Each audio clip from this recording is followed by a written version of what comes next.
हे शिवपति उमापति शिवशंकर महाप्रभु कैलासपति धवलेश्वराय बालालिंगाय नमो नमः। दीपं यदि परम ब्रह्म दीपं यदि जनार्दनः दीपहरतु मे पापो पूजा दीप नमस्तुते। अहे धवलेश्वर बालालिंग महाप्रभु संसार सुखी रखंतु।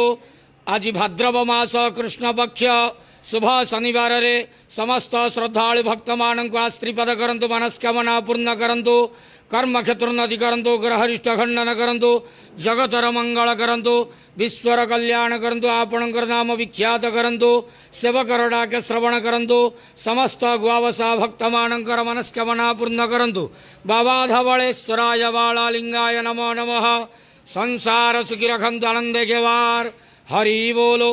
आज भाद्रव मासर शुभ शनिवार रे समस्त श्रद्धालु भक्त मानक आश्रीपद करंतु आनंद के वार हरि बोलो।